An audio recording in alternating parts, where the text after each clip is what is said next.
નથી, એ દેશ છે. અને કોને નિરાંત નથી જોતી આ સભામાં? બોલો. બે ભાઈઓ હોય તો એક મકાન થઈ જાય, બીજું તો નિરાશ થઈ જાય કે નહીં? એના ઘરે પુત્રો જો આવે નિરાશ થાય કે નહીં? એના ઘરે સંતાન થાય તો નિરાશ થાય કે નહીં? એમ આ નિરાંત એટલે શાંતિનો દેશ છે. અને હવે અહીંયા સમય તો પૂરો થઈ ગયો છે, પણ મહારાજ જો કહેતા હોય તો આગળ એક તમારે મહારાજ સરદારજી મહારાજ રહ્યા છે તો એમને વિનંતી કરીએ તો તમારો બધાનો. તો સરદારજી મહારાજ અમારે શારદાબેન આવ્યા છે, બેન લઈ ગાયું પત્તો બેસજો, જેથી કરી આવેલા આપણને તો મોતી લાવ્યા છે અને ગોતીને લાવ્યા છે. માટે સરદાર મહારાજને વિનંતી કરું એ શબ્દોનું વર્ણન કરે, દર્શનથી પાવન થાય.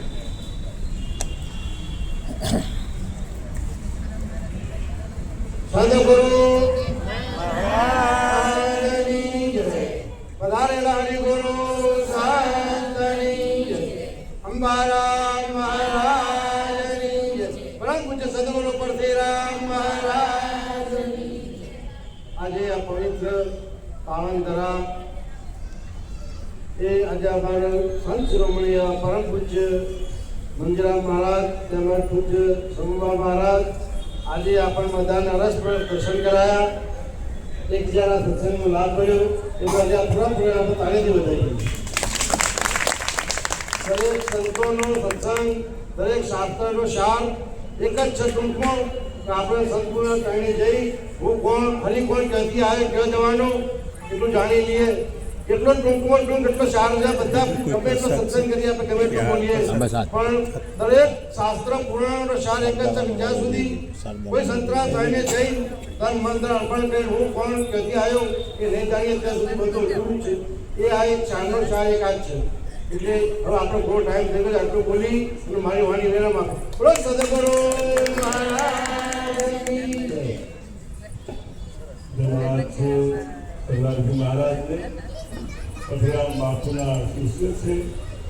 અને હવે મણિરામ મંદિરિયું મારો નિરાંત દેશમાં, મણિરામ મંદિરિયું મારો નિરાંત દેશમાં, શારદા સદાય સંતોના ગુણ ગાતી વારી વારી ગાવ. આજ મારા અંબારામને કમાથે રહો. તો હવે છેલ્લે એકમાં પુરુષ અમારે શારદાબેન એમનો સત્સંગ સાંભળી સભાને આપણે સત્સંગની પૂર્ણાહુતિ કરશું. શાંતિથી બેઠા. ધન્યવાદ છે તમને, તમારા ભક્તિને ધન્યવાદ છે. અને શારદાબેનને વિનંતી કરું કે એમને એ શબ્દો આપણને રજૂ કરો. તાળી જોતાઓ ભગવાન સાહેબ આવી જાય તો તાળી સારી છે. બીજું કાંઈ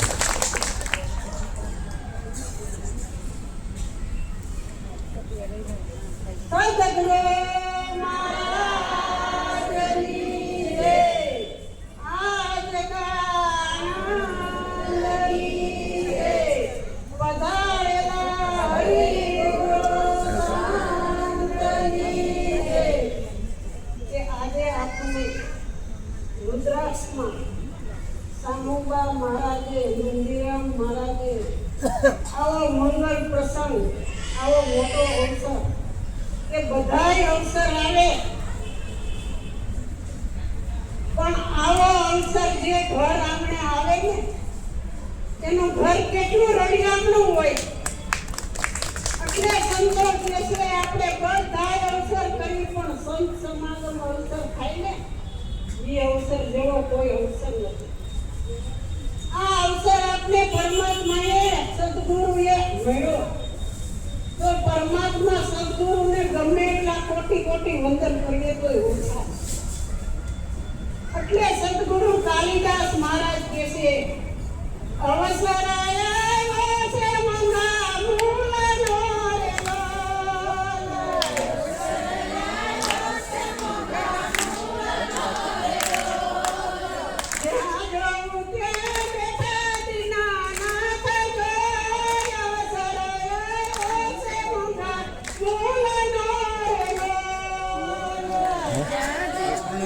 કેટલા વાગ્યા?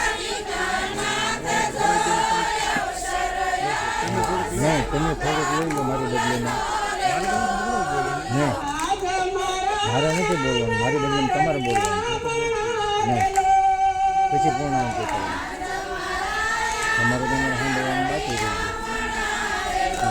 પોણા 12 જેવું થાય તો ખેંચી લો.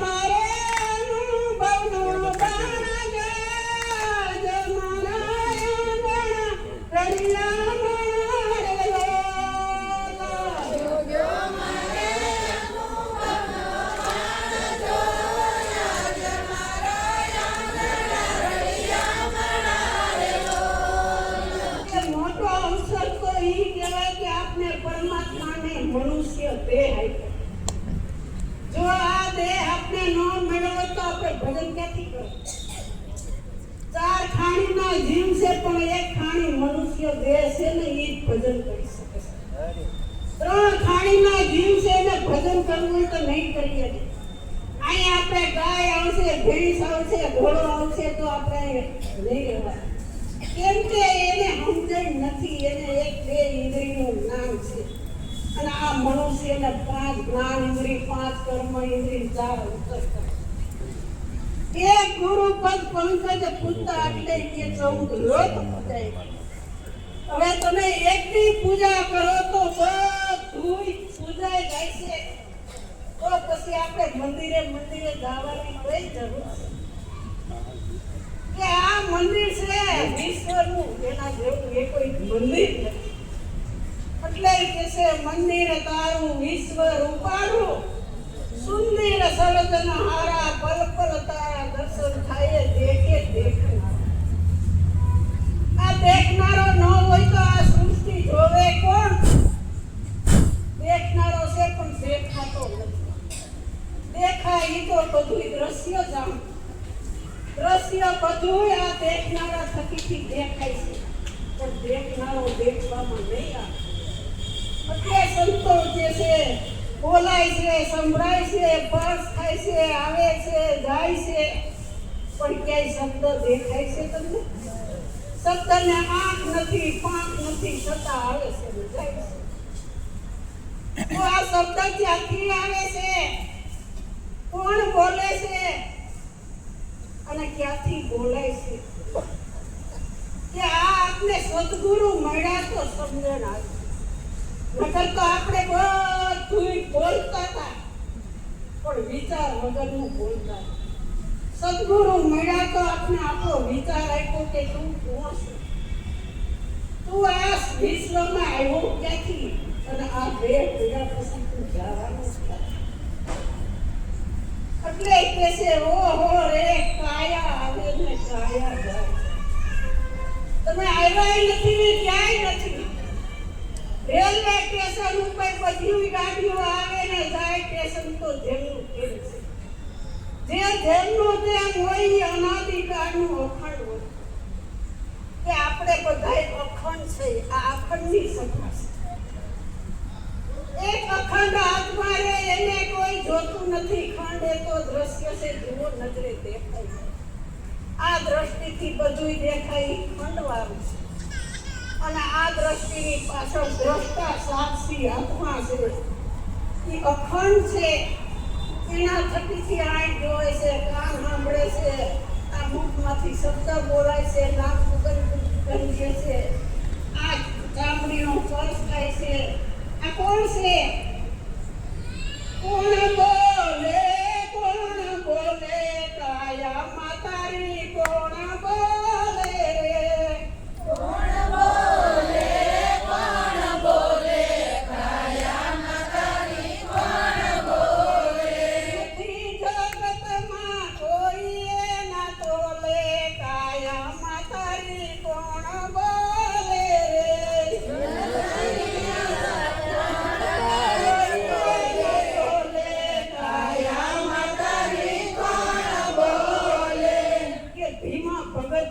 બોલે ઈ બીજું નથી. એ જ પરમેશ્વર પોતે અજ્ઞાનીને આંધળા બધાય છેટા છેટા બોલતું છે. કે આપણે બધાય ભાઈ ખોરતા હતા ભગવાન. ભગવાન હું ખોવાઈ ગયો તો કે આપને ખબર નહોતી. ખબર વિનાના ખોડે ફરતા હતા. પણ સદગુરુ એવા પારખી મળ્યા ને એટલે આપણે પારક દ્રષ્ટિ આપી. પારક દ્રષ્ટિ આપી ત્યારે આપણે ઓળખ્યા. જ્યાં સુધી પારક દ્રષ્ટિ નો આપણે મળે ને ત્યાં સુધી આપણે ભગવાનને ઓળખી શકતા નથી. બધાય આપણે માણસ લાગે. એટલે બધાય સંતોએ નામની વાત કરી કે નામ બે પ્રકારના છે. એક વર્ણાત્મક નામ છે ને એક ગુણાત્મક નામ છે. વર્ણાત્મક નામ કે આ ધર્મમાં પછી કહ્યું છે ને, ગુણાત્મક નામ તો આપણે નહોતા કીધું. આ દેહ નહોતો તોય હતું, દેહ છે તોય છે ને દેહ કાંઈ પડી જાય તો એ નામ તો કાંઈ રહેવાનું. એ અમર નામ છે, એ સતનામ છે, એ સાહેબકા નામ છે. કોઈએ વચન કીધું, કોઈ સતનામ કીધું, બધાએ એવો જેનો અનુભવ છે નામ. તો એ બધું નામ છે. એ આ દેહ પેલા હતું ને આ દેહને ઓળખવા માટે ફઈબાઈએ આપણે છઠ્ઠીના દાડે આ નામ પાડ્યું. તો આ નામે પણ બ્રહ્માંડમાં પડેલું જ હતું, પણ આપને નહોતી ખબર. આ ગુરુ મેળા તઈ આપણે ખબર પડી. એટલે સંતો કહે છે કે કાયા જન્મી તઈ 2.5 કિલોની હતી ને આ કાયા મરે તઈ રાખી 2.5 કિલોની.